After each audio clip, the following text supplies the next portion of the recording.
Ang ating ebanghelyo ni San Mark, while napag-usapan na po natin na may bagong umaga, puntahan po natin ang mga karakter, ang mga tao na pumunta sa puntod ni Kristo.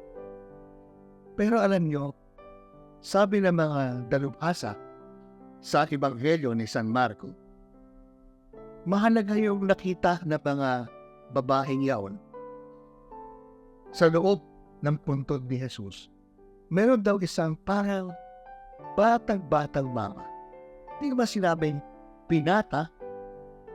Pero ang tawag sa kanya ay young man, a young person, na nakadamit, magandang damit, na nakaupo sa kanang bahagi ng puntod, sa loob ng puntod. Ito po ang humarap sa mga babae na nagpunta doon sa kanyang puntod para lagyan siya ng spices. Sabi ng mga dalubhasa, bago pa pag-usapan itong pangyayaring ito, magandang alalahanin chapter 40 na ito po ayon sa ebanghelyo, sa ebanghelista na si San Marco, na ang mga apostoles, ang mga disipulo na nakasama si Jesus po 3 taon. 3 taon. Piruhin nyo, nagtatakbo sila lahat. Maliban kay Judas na hinalakan siya sa hardin na yan para maaresto. Maliban kay San Pedro na dininay naman siya nung si Kristo ay hinuhusgahan doon sa palasyo ni Caifas. Kay San Marco lang na ebanghelyo, mayroong isang young man. Hindi binata, pero parang, ano pa lang, batang-batang mama na biglang nagtatakbo, pero nakuha kasi ang kanyang barrel at nahubaran siya. Yun po ay verse 51. A young man followed Jesus with nothing on but a linen cloth, because they caught hold of him at iniwan na lang ang kanyang damit sa kamay ng kanyang mga captors, running away naked.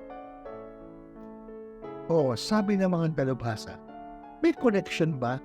Kasi kay San Marco lang pinag-usapan tong nakubot-hubad na nagtatakbong parang binata, young man.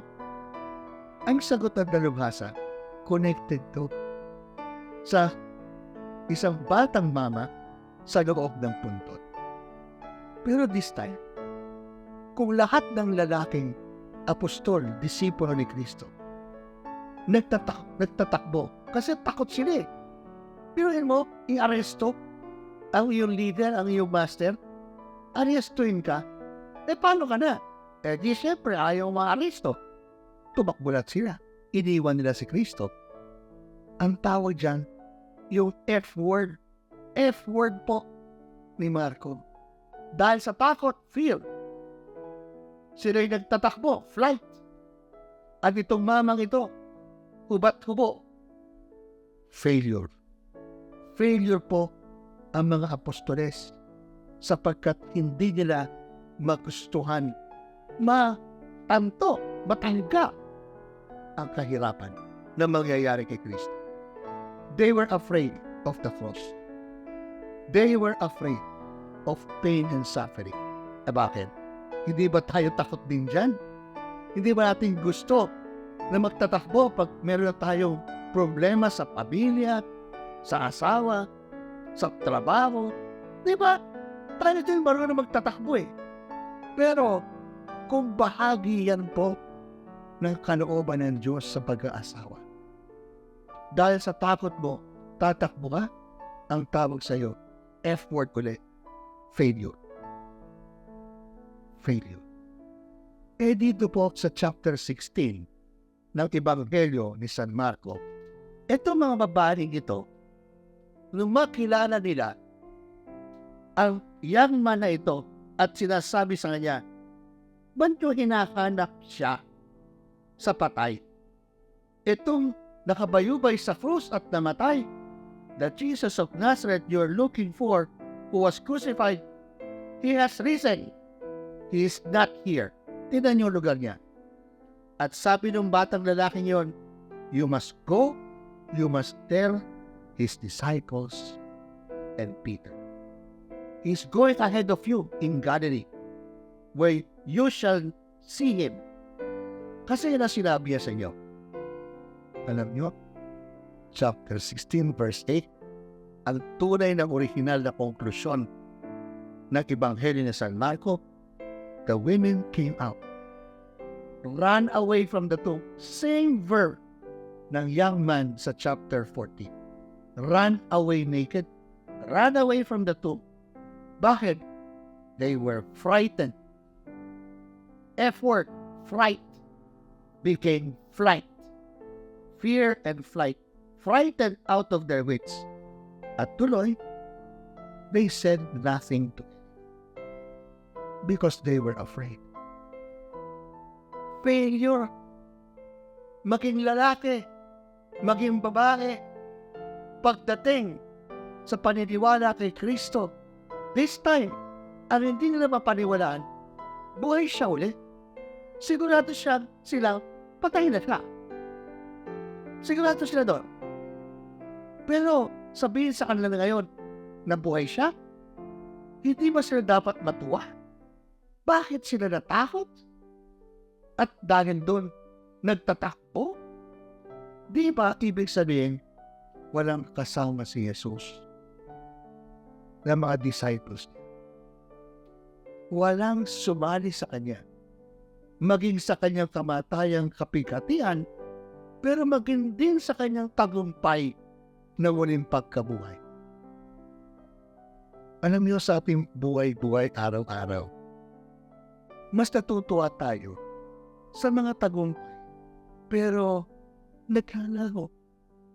Manalo ka sa loto, wow! Pasalamat ka sa Diyos, punta ka siguro sa simbahan. Sabi mo, answered prayer sa Baclaran, sa Quiapo. Pero pagkatapos naman nun, kung paano ka naman gumastos ang pinapanalo mo, ay parang akala mo, hindi mawawala, hindi mauubos. Pagkatapos nun, failure mo na makita ang ibig sabihin ng tagumpay na to. Ang mangyayari sa'yo, magiging adik-adik ka pa sa sugal. Kasi uulitin mo na naman. Magtataya ka na naman sa pala. Mawawala rin. Isang idlap na kuha mo, isang idlap na wala sa'yo. Poder, kapangyarihan. Di ba? Pagkatapos naman po ng seleksyon, ang dami nating victory party. Pagkatapos tayo ng board exam, back exam, merong malaking victory party ang ating pamilya. Bakit? Kasi naging doktor, naging manananggol, naging lawyer, naging inhinyero. Ito ang victory ng ating mga pamilya. Hindi po masama na mangdiwa. Pero ang tanong, hanggang doon lang ba? Yun na ba ang ating tagumpay na hinakasahan? Kasi madalas, hindi natin nabibigyan ng halaga ang resurrection ng ating Panginoon kasi takot tayo sa kapigatian. Tuloy, hindi rin natin mapaniwala ang kanyang resurrection. Failure ka sa kapigatian, failure ka rin sa pananampalataya. Magkatabi po yan. Parang krusipino po. Sa harap ay krus, sa likod ay muling Hindi pwede ang krusipino sa harapan lang. Meron yan sa likod. Ang tawag po dyan, no pain, no gain.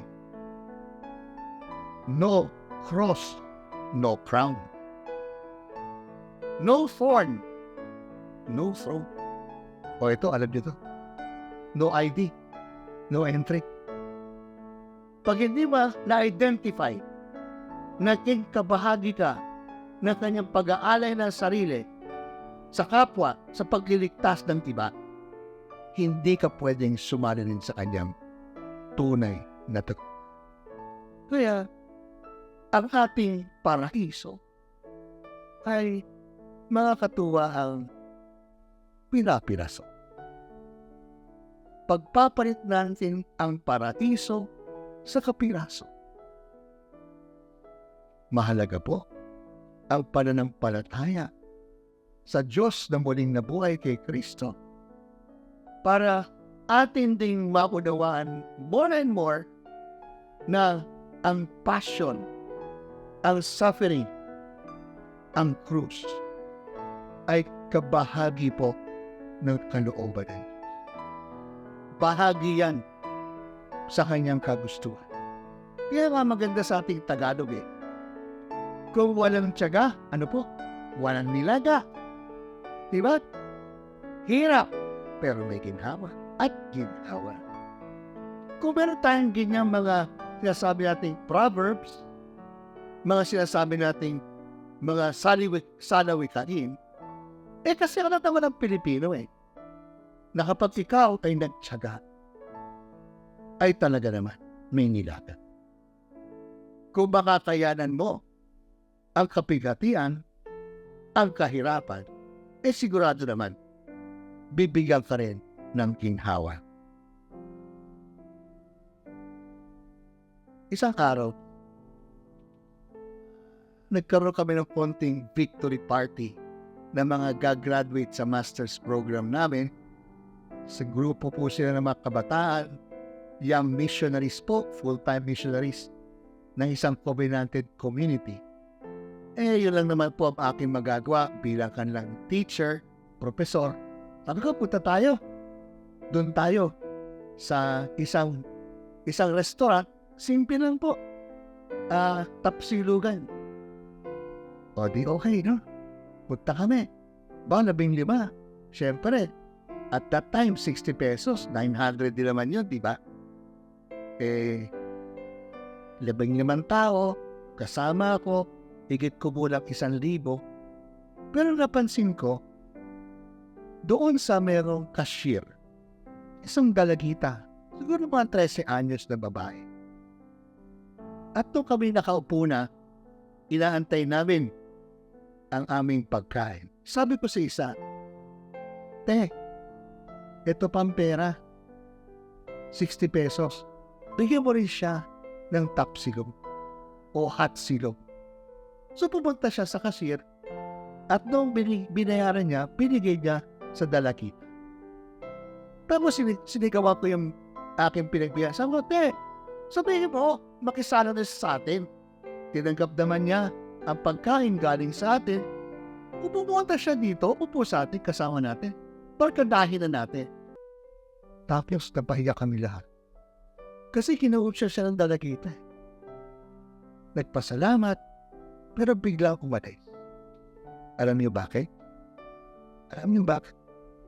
Sabi niya, "Pwede bang umuwi na ako? Kasi hahatian ang nanay ko may sakit." Bawat isa sa amin, tuwan-tuwa sa aming tapsilog. Etong babaeng dalagitan to, tinuruan kami. Pwede naman siyang nakihat. Ano nakikita natin? Ano nakikita natin sa ating pagkain, sa ating pera, sa ating karunungan? Kung hindi tayo marunong makibahagi, ibig sabihin ang tao dyan, makiling. Ang Diyos, abundance mentality. Parang pizza po. Kung pizza, 8 tayo. Ilan ang hati? Di 8. Hindi. Gusto mo abundance mentality? Hatiin mo ng 16. Tapos bigyan mo ng taga-taganawa. 1/16. 2/16. Di ba? 1/8 din yun? O bawat isa sa atin may 2 hati ng pizza. Para meron kang desisyon. Baka pwede mo ibigay ang isang 1/16 sa mas gutom sa barkada niyo. Pwede mo i-multiply kesa i-divide ang mga tao sa hatian paramihin mo para may pagkakataon makapamakat. Sabi nga, diyan, sa Infanta Quezon, kasama mga agtas, may paskil, ang aking bigas, kalahating gatang lamang, sa marami kasya, sa isa, kulang. Ha? Kasya sa marami sa isang pamilya, kalahating gatang, pero sa isang ganit, mapagsamsam, kulang, siyempre kulang. Ang ganda po ng ating kalikasan. Ang yabong-yabong po. Bakit natin po papatayin ang ating mga ilog? Tubig din to ng mas nakakarami. Bakit natin lalagyan ng anumang mga mineral na tuloy mamamatay ang ilog? Samantalang ating mga farmers, wala na silang tubigan, libre pa sana. Mga kapatid, pananam yan eh. Pero kasama ka sa effort na yan.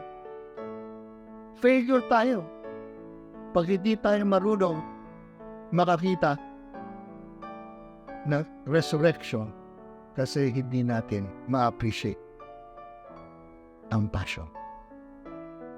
Yan ang pagsubok sa atin ng Diyos hanggang ngayon. Kung paniwala ka sa resurrection, harapin mo din ang passion.